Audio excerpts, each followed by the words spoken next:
বড়মার trauma care ambulance পরিষেবা সূচনা করলেন সাংসদ পার্থ ভৌমিক ও বিধায়ক সনদ দে।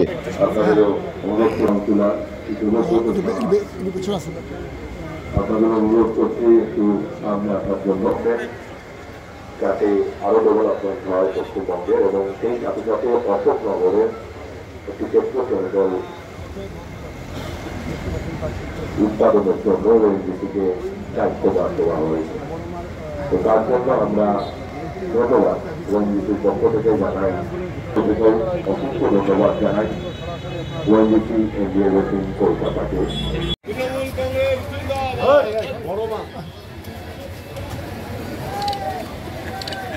হুটারটা বাজাও না, হুটারটা বাজাও, বড় মা কি জয়, বড় মা জয়, বড় মা জয়, বড় মা। হুটারটা বাজা।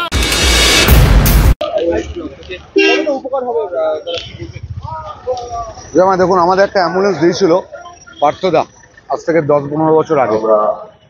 এমনি অ্যাম্বুলেন্স ছিল, এবং আমরা ম্যাক্সিমাম মানুষের ফ্রিতে আমরা অ্যাম্বুলেন্সটা চালাই। কিছু কিছু মানুষের কাছে পয়সা নেওয়া হয়, ম্যাক্সিমামের কাছে ফ্রিতে করা হয়। এবং পার্থদাকে আমি বলেছিলাম যে আমাদের একটা এরকম অ্যাম্বুলেন্স দিলে নৈহাটির মানুষ উপকৃত হবে। এখন শুধু নৈহাটি নয়, এটা ব্যারাকপুর বেল্টে প্রত্যেকটা মানুষই উপকৃত হবে, এবং আমাদের চার্জেস সবথেকে কম থাকবে। এবং প্রথম কথা হচ্ছে, আমরা পুজো করাই আসলে যে মানুষের সেবার জন্য। আমাদের এখানে পুজো যারা করতে আসে তারা জানে আমাদের এখানে কোনো কিছুর কোনো চার্জের ব্যাপার নেই বা কোনো রকম ব্যাপার নেই।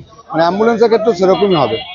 আমরা ভগবানের মাধ্যমে মানুষের সেবা করব, এই নিয়েই আমরা চলছি, এবং পরবর্তীকালে এই নিয়েই চলবো। কেন পার্থদা আমাদের এই অ্যাম্বুলেন্সটা দিয়েছে আমাদের কাজকর্ম দেখে, উনি মনে করেছে আমাদের দেওয়া উচিত, কেন আমাদের দিয়েছে, আমরা এটাকে সঠিকভাবে চালাবো, এবং মানুষের ম্যাক্সিমাম মানুষের উপকারেই লাগবে এটা।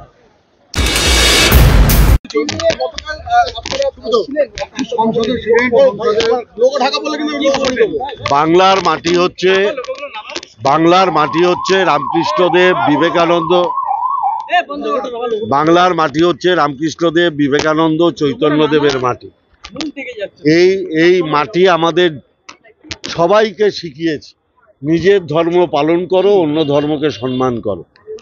তাই যখন ভারতের সংবিধান বিরোধী ওয়াকফ বিল ক্ষমতার জোরে, সংখ্যার জোরে ভারতীয় জনতা পার্টি পাশ করাতে চাইছে, তখন মমতা ব্যানার্জির নেতৃত্বে আমরা যারা বাংলা থেকে নির্বাচিত সাংসদ, আমরা সেই সংবিধান বিরোধী বিলের গতকাল গভীর রাত অবধি বিরোধিতা করে এসছে।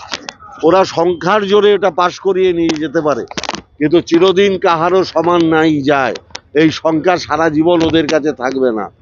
আর আমরা যেরকম নিজের ধর্ম পালন করি, দেখুন ওটা করেই আজকে সকালবেলা বড় মার কাছে চলে এসছি, কারণ আমি হিন্দু ছেলে, আমি বড় মা মায়ের দরবারে, মায়ের কাছে, মা কালীর কাছে চলে এসছি। অর্থাৎ আমরা আমার ধর্ম, হিন্দু ধর্ম আমি পালন করি, কিন্তু অন্য ধর্মকেও আমরা সম্মান করি। এটাই বিবেকানন্দের কথা ছিল, এটাই রামকৃষ্ণদেবের কথা ছিল।